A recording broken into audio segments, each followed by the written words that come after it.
Hello, my name is Chris Winston with Projetech here in Charlotte, North Carolina, and today's topic, the Start Center Design Basic Focus on Roles and Performance. Please stay safe out there. This is a little bit about Projetech. You can review the details when convenient in the recording. A main point here is that our experience with Maximo and Maximo as a service since 1999 is our primary source for this content.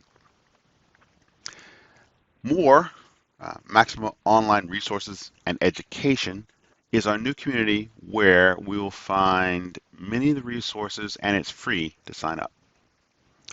For this presentation, the slides will be supported by demonstration of key points, and there will be a list of links at the end for easy reference. Since the session is being recorded, the link will go out in a week or two with the video, and depending on how things go, there may be some additional subject matter based on your questions.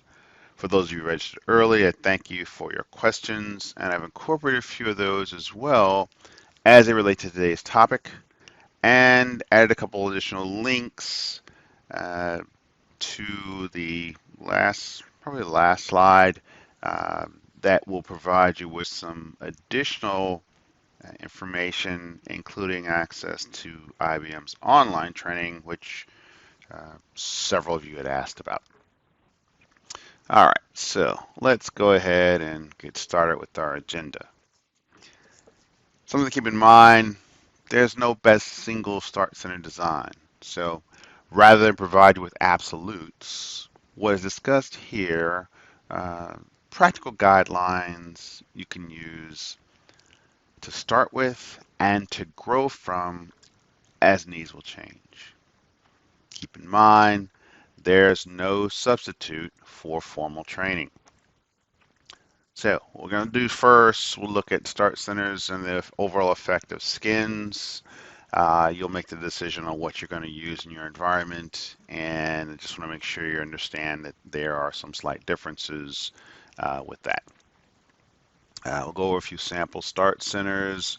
We'll dig into the design basics and performance, and a lot of the design really can affect the performance as well.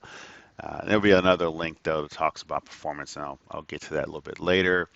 But then when you start looking at designs and looking at roles, I want to talk a little bit about questions you ask, because ultimately you're going to need to get input from the users that you're going to put into these roles and build the Start Centers for. Now, there are some key features in each of the portlets. I want to take a look at those, look at some examples as well, and that will help at the overall design.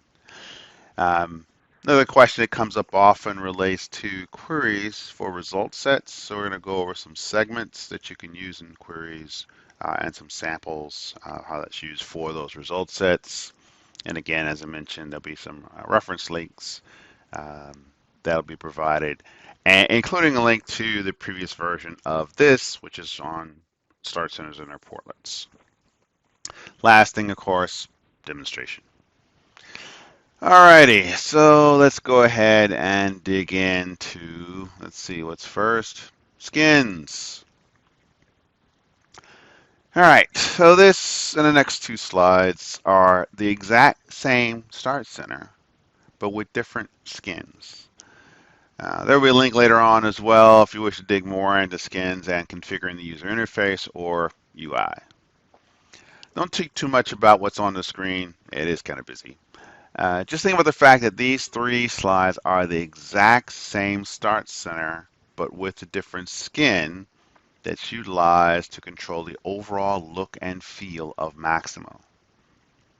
This particular one is the IoT 18 skin delivered with 761. We'll actually use 761 in this demonstration as well. And this particular skin is at 75% magnification, just to kind of make things fit on the screen. And remember, you can use Control Plus to zoom in, Control Minus to zoom out, and Control 0 takes you to 100% resolution from wherever you are.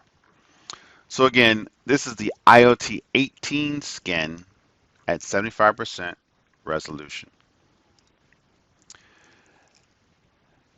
This Tivoli 09 skin at 80%. Again, it's the exact same Start Center. So the same portlets, the same result sets and records. It's just a different skin, gives you a different look and feel of the application. In some cases, the icons. And there's actually 4, I think, active skins with 7611. The classic one, I'm really not going to go over. I wouldn't recommend you use it at all. Eventually, some of these are going to come out of support. Further, they get enhanced. So just make sure you decide which one you're going to use, and then go ahead and build your Start Center designs around that. It should work out a lot better for you. All right. Last up, the Tivoli 13 skin, and this is at 90% magnification. And the thing is, the fit is a little bit different for each skin. So again, design the skin, design the Start Center based on the skin that you are going to have set up in system properties. And there may be other things that you're going to do with the user interface. What you want to do is kind of focus on getting those squared away. There are a number of things that will have an effect, but mainly the skin is the one thing that will have an effect on the Start Center. All righty, let's go. So, a couple of samples. This is a sample of someone that works perhaps as a buyer, and it just may be one of his or her roles. Now, the point here is, remember, if workflow is in use, feel free to put it on multiple Start Centers for those that may have workflow assignments per role. The nice part about workflow, in this case, they're all purchase requisitions, but if there were other, like work orders or purchase orders, invoices, the workflow inbox for assignments to the individual, it'll bring them all into one place. So it'll make it a lot easier for them to find everything, and then those multiple records from multiple parts of Maximo can appear in one portlet if you're using workflow. So that's just something to keep in mind. All right, another. So this could be a Maximo administrator. More applications and individual implementation uses the greater demand for more items on the Start Center. Note, the end user applications, there's actually a lot of them in here, but this is actually collapsed. So if you open it, you'll just drag down and have to scroll down the screen. So that feature, the ability to expand and collapse a portlet, is something as well you may want to keep in mind, particularly for favorites. In general, even when collapsed, you can still see that there is a portlet there, and it's easy to just open them up. In some cases, depending on the administrator's activity, they may actually have the end user applications portlet open and a system configuration application portlet closed, since a number of those may require some additional work and occasionally a reset. So it really becomes subjective and built around well, I'll tell you about that in a moment. We'll talk about the questions that you want to ask in terms of getting them set up. All right, let's take a look at design basics. So things to keep in mind: role-based Start Centers, basing on roles is the first thing that helps you out in performance. Allows you to make the Start Centers smaller. It may mean that a person has more than one Start Center, and that's okay, probably 2 to get started, and maybe even more. But then the Start Centers can be made smaller, and especially in the case of result sets, the result sets themselves are the ones that take up most, especially as you have more records, because each result set's a query. Running that query can take a little bit of resources, and if you put 8 or 9 result sets on your Start Center, you'll see the wheel spin almost no matter what you do. So keeping in mind, breaking them out into roles should make them smaller, make them easier to fit on the screen, so that you don't have vertical and horizontal scrolling, and address navigation and performance. Each Start Center tab can represent a role, and you'll have control over which ones display, which one is your default. And that will probably get you the best first step at addressing performance. And then there'll be a few other points I'll bring out around that as well. If we take a look at how you get these Start Centers designed, ultimately, you'll have a group of users, and you'll look at the individual roles or responsibilities, you set up security, and eventually it comes down to a few questions. First, what I need to see at most, log in and log out. This is likely to drive your KPIs, your key performance indicators, and result sets. And overall, you'll find that this will change with usage. So you'll want to revisit this, or you may just get direct commentary that says it needs to change, usually inside the first year. Next up, what do you need to see during the day? That tends to drive favorites, quick inserts, and report lists. And then what about workflow and bulletin board? So it's an easy thing. If workflow is in use and that particular role has responsibilities in workflow, it goes in the Start Center. If they don't, it doesn't. Bulletin board, you actually have an option to not use the bulletin board portlet at all. So I'll show you an example of that, but ultimately, bulletin board messages are indicated on the menu bar, so you can get access to them from there, which doesn't require a Start Center at all. And if you do use a Start Center portlet, you do get some flexibility to retrieve a message you've already seen. So it's kind of a toss-up as to which one you'll want to use, but it'll be up to you. All right, let's take a look at a few roles. Managers. So generally speaking, managers, they're likely to need workflow. If they have workflow in use, they're likely to need a workflow portlet, and it's just kind of a given. If you're not using workflow, you don't need it. Probably keep KPIs and a few key reports. Their Start Centers tend to be easier to make fit on one screen. And the general rule around these, I just look at the narrow side on the left and the wide side on the right. You can decide which presentation is better. This is just the more common one, but you have the option to switch narrow to the right and wide to the left, or an even distribution. But everything you'll see here will be left side narrow. In terms of the left on the manager side, if you do a quick insert, it's probably just for SRs. Maybe one or two, one favorite portlet with one or two entries, possibly more. Just depends on what actual applications they actually need to get into if they need to. Probably a KPI graph and a report list. Managers tend to dig into reports, keeping in mind reports need to have, if they're running from the Start Center, they need to have runtime parameters, a built-in embedded query, or both, to make sure that you're getting a limited record set that's really what people are looking for at the time they're running it. On the right side, put the workflow inbox, maybe a result set and KPI list, which will probably have multiple KPIs on it, and that will probably change over time as well. More than likely growing rather than shrinking. If we look at, say, supervisors or leads, most cases we're probably looking at maintenance, but there could be other supervisors or leads as well as in the storeroom. In this case, you can actually group favorites into 2 to 3 portlets.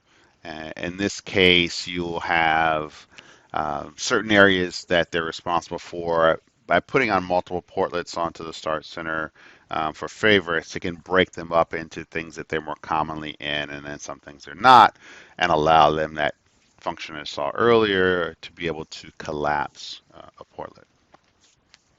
But again, a quick insert, couple favorites, each favorite probably not more than 3 applications, and maybe 1 or 2 reports in the report list. Workflow again, if workflow is kind of a given. If you have it and that role can be in it, just put it on the Start Center, and if not, just take it away. And as you'll see going through here, bulletin board doesn't show up on any of them. And again, that's an option, and we'll take a look at what that looks like. Result sets, 1 or 2. And KPIs, probably just going to have a list if they have any at all. Um, and again, a lot of this is subjective, so what I want to do is I'll show you some actual examples and kind of the reason for them, as well as some key features in each of the portlets that helps out. Look at maintenance technicians. I've seen technicians start centers as simple as 1 result set, 1 set of favorites, and call it a day. Um, and it's a good place to start. But ultimately, they generally need access to work assigned to them as the first thing, and that's typically 1 result set, maybe 2, and it really kind of comes down to how the assignment is done.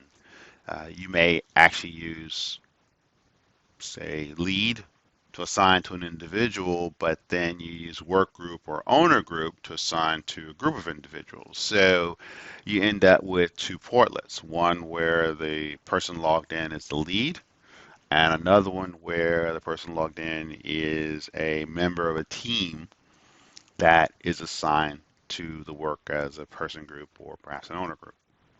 So, and we'll talk a little bit about how that's handled. They may also have multiple site responsibilities. So you can have a query and therefore a result set follow a person's default insert site. So now in case of demo, if they're working in Bedford, then their default insert site is Bedford. That's fine. And their queries can be made to follow that. That would appear on a results set. If they switch and move to McLean, then they change their default insert site. You don't have to go and rewrite the queries or rebuild the start centers as long as the query and the results set follows their default insert site. And I'll talk about how you can do that. So, and then the other things you'll see left side, favorites, probably 4 or 5 individual favorites, but those can usually be, the quick reporting, work order tracking, inventory, purchase requisitions, and maybe one other. And again, it kind of comes down at this point to what level of access do they have and what are their overall responsibilities. And then some reports, probably 3, probably not even 4. Reports tend to be backlog reports, and lists around work that they're doing, but they may have some other report requirements as well that you may put on the Start Center. Otherwise, they just get them from their individual application. So let's take a look at some features on the portlets themselves. And there's a ton. And yeah, it's a busy slide, but I want to get it all in one place. All right, so first thing, more than one of the same portlet. And again, that's what I was talking about before. You can have more than one favorite on the Start Center. Put those in groups that make sense and make it easier for people to collapse them and get them out of the way if they don't need them, and then expand them when they do. Can make things fit a little bit better on the Start Center itself. For the bulletin board, again, consider not using the portlet at all. The message count indicators on the menu bar, they'll get an indication that it's there, but at the same token, using the portlet will allow them to see a message that they've already seen. When you display the bulletin board message, after you go away from it, the display marker goes from no to yes, and then the message is hidden. So if you need to go back and see it, you do need a portlet. Quick insert, and this wasn't always true, but now it is available to you. You can actually use the quick insert for service requests and leverage the service request template, and thus when you create the service request, it actually has a few additional fields filled in, as opposed to you just hitting new and you get user and date. So again, options. For workflow, the workflow inbox, and this wasn't always the case, but now you can consider, well, you should always consider adding last memo and the owner description. The last memo is particularly important in cases where the record and workflow has been rejected, reassigned, rerouted, anything other than just moving normally, stepping through. Because what happens is that last memo can be displayed on the Start Center and available to the person who picks it up next in a case, especially in a case when it's reassigned to them. They wonder, well, why? So you put that in the last memo, make it available on the Start Center. Owner description provides you information about, its purchase requisition, whatever the number is in the site. So it just gives you some useful information, particularly in cases where you have multiple workflows for multiple applications that can be routed to the same individual. So they can see PRs, POs, work orders, invoices, whatever it is. Report lists. You've heard me say it before, and I'll say it again. If you put something on the Start Center that's a report, just got to make sure it's got an embedded query, runtime parameters, or both.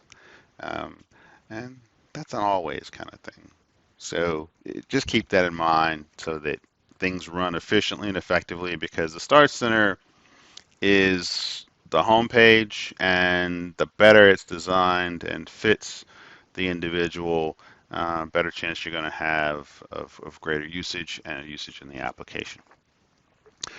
Key performance indicators. So main issue with those is the cron task. The cron task actually is just a piece of software that runs based on the clock, but it reads the KPI, it reads the structured query language, it runs a query and creates a data point for that particular occurrence of the run. Those data points can be trended over time. They can be downloaded, and you can compare one KPI with another. The update button that appears on a KPI graph or list, you can run that and you can get an update on values that have changed during the day, but it does not create a data point. So you need to make sure the cron task is running. It should run away from major usage, downtime, backups. Thing to keep in mind is, first, when you're first starting out, you may have a few KPIs and a lot of data, but a lot of you have years of data. So just something to keep in mind. Last thing, result sets. Yep. Start Center Resource Hog. It's a query. Each one is a query. Again, when you're starting out, it's not a big deal. After a few years of data, a few thousand, no, that's not right. A few 100,000, some of you a few million records, having queries that are efficient, particularly those that, weirdly enough, search for a value and not for, say, missing values. It's just makes them more efficient. Queries that go for a specific value as opposed to a like, those are more efficient. That's just because they are, because they're running, especially for something that's indexed. But no matter what, if you're concerned about the overall efficiency of the query, talk to somebody who knows. On the database side, if you are the administrator, it's something else you want to look at as well in terms of your own training to make sure you're familiar with the overall database as well as what is actually set up in the structure and the quote-unquote optimizer that's used to help you run the queries. The next thing, of course, just don't have too many per Start Center template. I try and keep them to less than three, hopefully, or three, but your business requirement is going to dictate that. It's just something to keep in mind. The more you have, the more Start Center result sets you have, the slower that Start Center is going to be in general terms. Some query segments just to help out on this. So if you want to make sure something relates to the person's default insert site when they are working at multiple sites, then your queries should reference that. So somewhere in your query it'll say probably site ID equals Bedford. In this case, you want to add this segment site ID in, and this can help you to just find the colon user is a substitution variable. So this will just help you find, and what you'll see when you build a query, when it runs, it'll actually replace that colon user with whatever your user ID is. When you first build the query, though, it will actually translate this to you, and then you'll want to go ahead and modify the query and change it back to colon user. Never figure out why that happens, but it does. Then we're talking about assignments. So let's say a person's assigned as a lead, okay? Or it could be reported by supervisor, owner, bar, whatever it is. And I said buyer here in case of purchasing, a purchase order, purchase requisition, you do the same thing to be able to find records where you are the buyer. Okay, so then we just say buyer here. And then this just goes through a complicated routine to relate back to the individual user who's logged in, because the person ID and the user ID do not have to be the same. That's all there is. So it's just to address that issue. It's a little bit more complicated when that person is a member of a team, a person group, that is, and that the work is assigned to an owner group or work group. This way, so it's still more, yeah, it's a messy query, but ultimately it still gets you back to the same place to find work for the individual user who's actually logged in and happens to be a member of the person group, or in this case, the owner group that's assigned to the work. Take a look over on the purchasing side. This is actually something had it needed for a storeroom person that also ran the receiving dock, so it made it easier for them to find, because this is actually a query based in the receiving application, made it easier for them to find purchase orders with open receiving. They could just go through that, which is a shorter list, and find the ones they needed to for things that came in for receiving. Dealing with dates for whatever it is, reported 7 days ago as an example. So it's just report date greater than or greater than equal to. Get date, the left and right parentheses, that's required. That's SQL Server. And Oracle, it's sysdate. DB2, I think in DB2 it's just plain date. I always forget to look that up. I have to look that up. But at any rate, that's what's there and what's available to you. And again, the colon user substitution variable, the dates, get date, substitution variable for the date and time, the current date and time. So you have some flexibility in utilizing these things to make your queries more perpetual. So they are based on some current information, either a time parameter, user parameter, or perhaps even something else. Particularly in the cases where you have multiple sites involved and people need to move from site to site, as long as they're changing the default insert site, which is important whenever they're creating records, you can build your queries to incorporate that so that you don't have to deal with modifying queries when you move from one site to the next. It does make a difference. Let's talk about some additional references that would be useful. So there's a previous version of this video. I dig more into just specifics about setup and kind of how every portlet works. That's this Start Center and Portlets. Another, in case of key performance indicators, there are actually several videos here It just talks about the individual design. Not really going to get too much into the design of them here.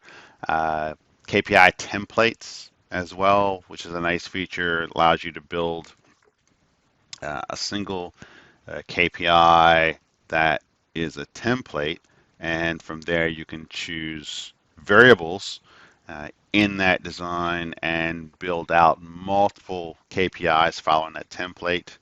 Um, Makes it a little easier to generate them and to follow along in the process as well as making updates.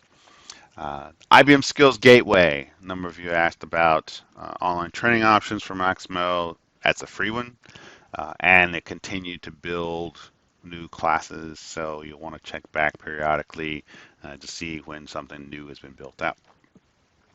OnTracks, one of our partners, actually had a lunchcast and featured IBM's Darlene Nurden, a performance guru, and she talked about maximal performance tuning. So LinkedIn provided me a link for it that's a lot shorter than all the other ones. So I'll go ahead and use that. And if you want to dig more into overall performance tuning, not just about the start centers, that is covered there very well because that's what Darlene does. Understanding search methodologies, sometimes people have questions about this. It's kind of an ongoing thing for around the text or wildcard, exact match, the different options that have been given as maximals continue to be enhanced. It does change things. There's some recommendations on the end. I wouldn't recommend you actually making changes, but it does at least provide understanding of what the different search methodologies are and how you can verify which ones are for any given field. Last thing is configuring the skins. Configuring the user interface, and it's actually an IBM help. It's actually in your Maximo help right now, but I'll provide you with the link because Maximo help is a little bit on the large side. I believe the term is massive. Yes, it is actually massive. So it can be hard to find something if you're not sure what it is. Whenever I do have something that's especially help related, I'll try my best to make sure I include a link. And then, yes, we should go ahead and get into the demonstration. So let's get out of PowerPoint with that button. There we go. And let's see, let's go ahead and sign in. And before I get too far along, help, system information, just want to make sure you know, and I'm going to zoom in a little bit and get this here. Yep, 7611. Okay, but we are using a different skin. So I'll actually show you, of course I haven't been in there. System properties, filter, skin, vertical. Actually, this doesn't matter right now, so we'll just look at skin. So currently using the Tivoli 09 skin. Okay, so that's why it has this look and feel. All right, so let's go back to the Start Center and then can figure out what I'm doing.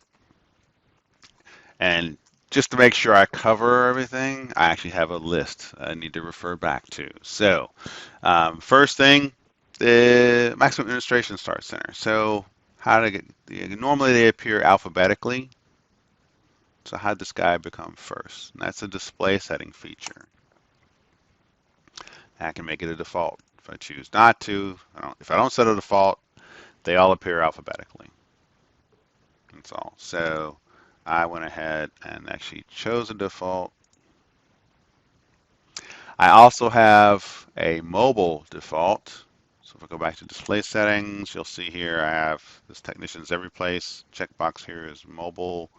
So I'm going to sign out. Now, the nice part about this is in general, Maximo should sense if you're logging in from a mobile device and redirect you to the mobile login page.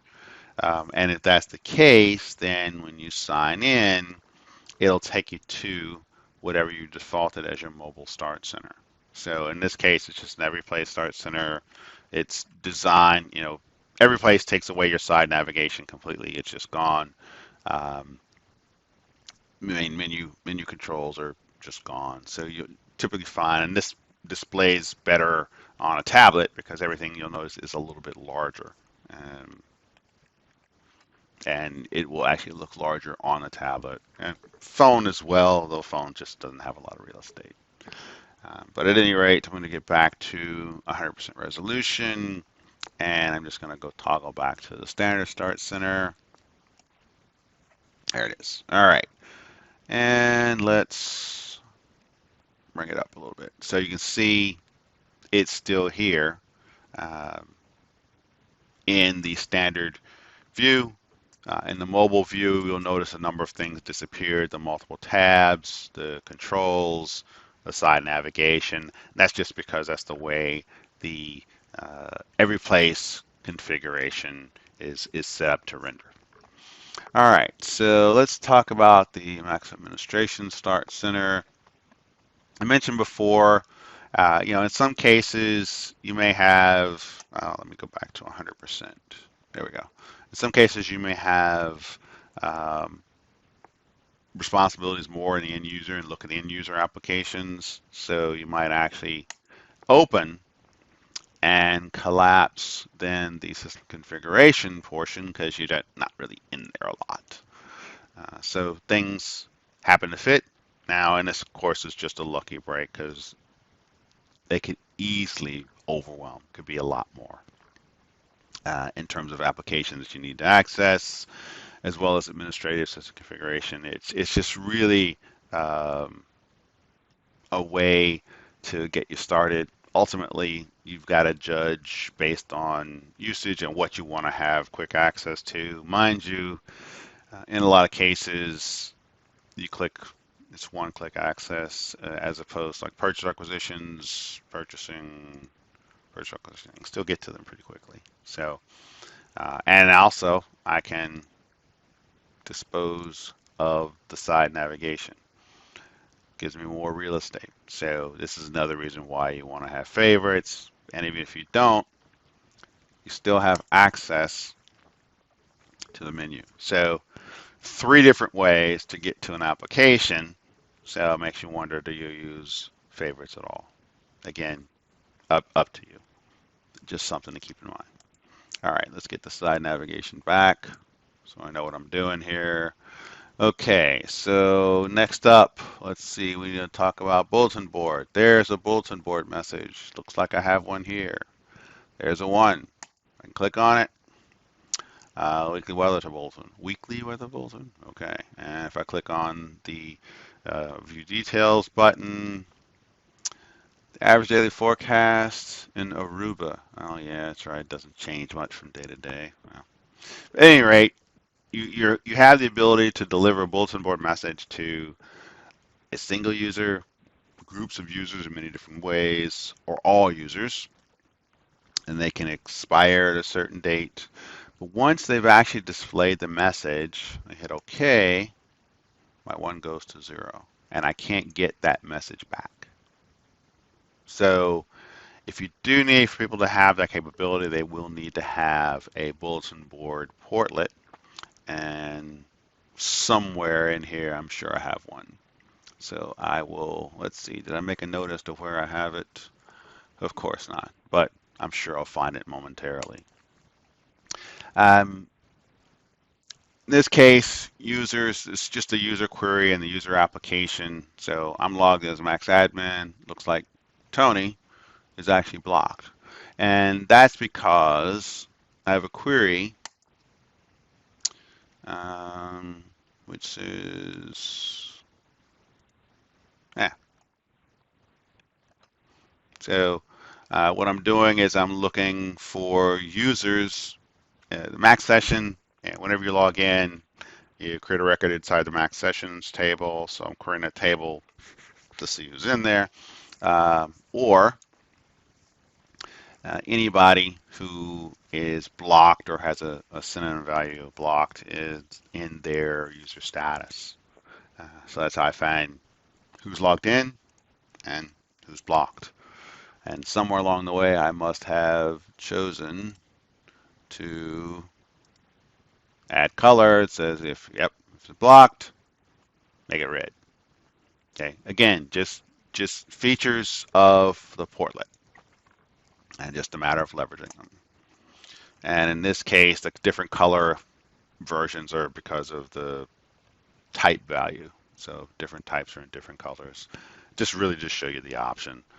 There's no particular rhyme or reason as to why I chose the type field or the colors assigned to them other than I needed a way to show the colors. Um, and maybe some reports that you need to have that are built out here as well. All right, let's go look at another. Let's see, that's my Start Center.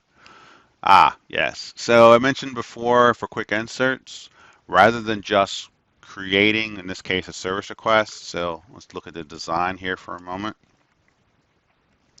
And we'll zoom it in a little. So these three are just to create a new service request.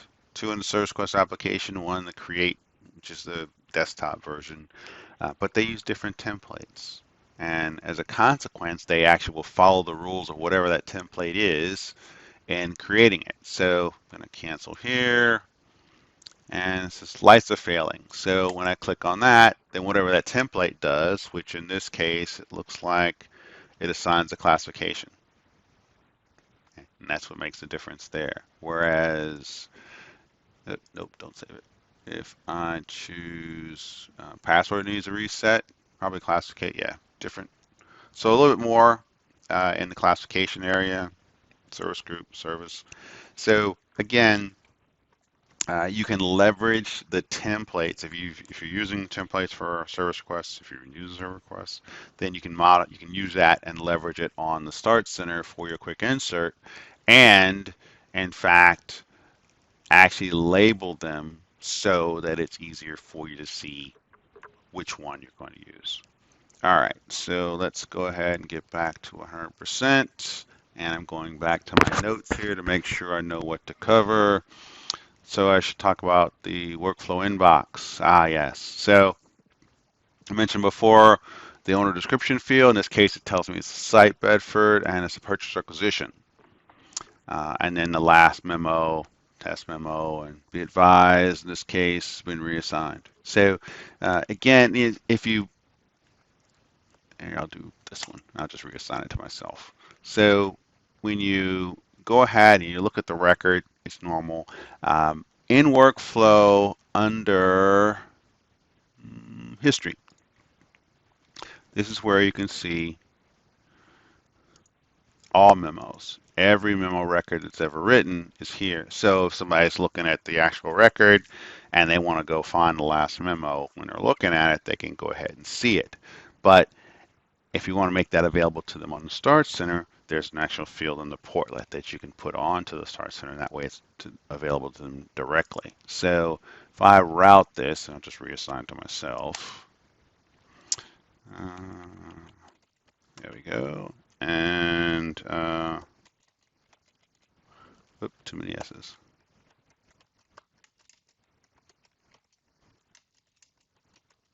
All right, so I hit OK. It's still assigned to me, so I go back to the Start Center and I see it's been reassigned. And that, so, these are probably, well, the last memo is probably the one I really want to talk about because it's not new, but it didn't come out originally when it was released, and I don't see a lot of use of it. But if things are moving forward, people don't put a memo in anyway. But for things that need to get reassigned, rejected, or routed differently than one path or another, and you want people to be able to see that last memo, you can actually make it available to them on the Start Center. The owner description is another nice one because it tells you, particularly in a case where you have multiple workflows that a person could be in, well, you may have work orders, POs, invoices, assets, parts, anything. The owner description will tell you about that record before you actually have to click on it to go see it or click on it to route. So just something else to keep in mind. All right, report lists. So yes, reports. So you want to make sure that they have runtime parameters like this. They can have embedded queries as well, like um, backlog of work orders for the last 7 days. So that using that uh, reported by greater than or equal to get date left paren right paren -7 or some other date. We'll take a look at that in inventory as well. There's actually use for that. But in this case, let's see, primary, the system, Bedford, right? I do have Bedford in here, don't I? Yes, Bedford's in here. It's demo data and it's old. Um, yeah, nice long range. But the thing is it has a range. It has the ability to put in a date range. It's a small database, so it would run very quickly. So looks impressive because it covers 24 years of data, but it's max demo data. So as we all know, there's just not a lot here. But this report, it runs. It tells me it looks like I'm spending most of my money in the boiler room. I can click and drill down some more, and it just runs a report. So yeah, again, just keep it in mind. Reports on a report list need to have parameters that give them limitation and give you actual value of finding a select group of records as opposed to trying to grab everything. And of course, I need to get out of here because I need to get back out of that guy and back here. All right, that's better. 'Cause reports open a new tab and I'm in full screen mode, so I lost the tab. Okay, let's see what else. And I'm running out of time. No surprise there. Key performance indicators.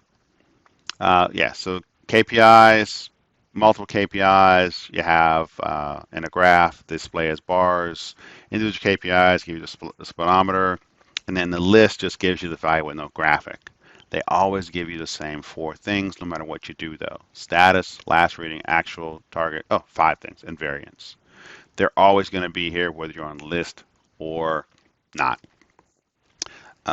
Couple others. Let's see. Let's look at the Buyer Start Center. Some nice things here. Oh, so if you're using contracts, you can have it, and if you haven't gotten to it yet, you can just collapse it, or they're just not there at all.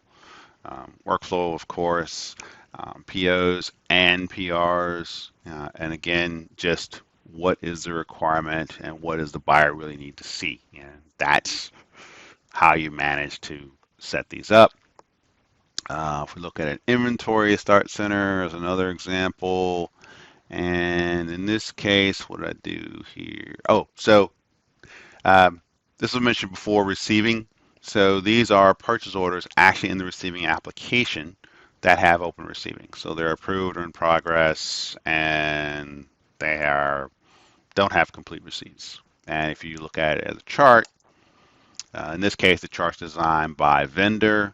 And of course, you can go to an individual vendor, you click on it, and it takes you into the receiving application for those individual purchase orders to then be received, as opposed to taking you into the purchase order application because you can't receive there. So again, the wherewithal in terms of how you design the result sets will be focused on what application does the person need to go into when they click on one or click on a group of those results. You can use, I could have used the list view and then filtered and then use the go-to, but using the graph just made it easier. Similarly, in this case, items issued in the last 90 days, and that's based on a query in the inventory application that looks at last issue date and it says last issue date greater than or equal to get date minus 90. So again, just flexibility on being able to use substitution variables to get you to individual reference points within Maximo without you having to rebuild the query every time. All right, so that's the end of our demonstration. And I guess what I probably need to go to is we're going to have questions coming up. I'll get you information on our next presentations as well. And just keep in mind there are a number of key features in the portlets. There's some query segments in here as well. You have access to that also. And thank you very much for attending, for your questions ahead of time that were provided. Appreciate those. And your questions coming up. Okay, so let's get to a few questions. Let me get to further here. Let's see, there's one other page to talk about. Yep, demonstration again. There we go. So next webinar is July 7th, 2 o'clock. Top tips for administrators. If you go to projetech.com/webinars, you can register for it. I won't bother going through all of this. There's a lot of information here. Let's get into Maximo. So had a couple questions come in, and no surprise, I'm running out of time. Yeah, so that's normal. All right, first off, bulletin board. So what I should have shown was here, bulletin board shows you there are no messages available. I'll filter, and I can see here by default, it switches the display to no's, which says the messages you have seen, that where the message now is set to yes, you don't see them. So I can just turn that to yes, hit enter, and I get back to that message. Yeah, convenient. Let's see. Start Center. Okay, so Lonnie had a question. Start Center result sets.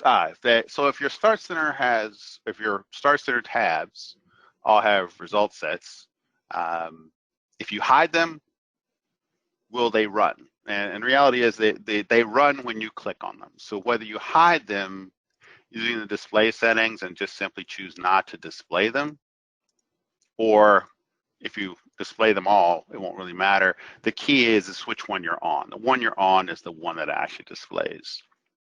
Also, on the workflow, looks like I displayed the wrong record. I should have done 1040. This PR 1040 was the one that had the reassignment. So that was the actual one that showed the last memo. In the last memo, I had made the update to. We also have, also regarding result sets, and I'll just use inventory as an example. This inventory result set uses an object structure, which gives you two features. Using the object structure, number one, it allows you to be able to download the data. So it actually is downloadable, and you can pop it into Excel, which is opening, of course, in another window. Why am I not surprised? And of course, it just died out somewhere. Where is it? All right, let's see. File, open, and where did it go? So too many things. Browse. Should have been in downloads. And there it is. Hit open. That's better. And there are the records. So the first thing is using an object structure allows your result set to be downloadable. Second thing is that you can put in related fields or attributes from another object. So looking at an inventory portlet, inventory application, the item description is contained in the item table. So using an object structure allows you to bring that related data over and into your result set.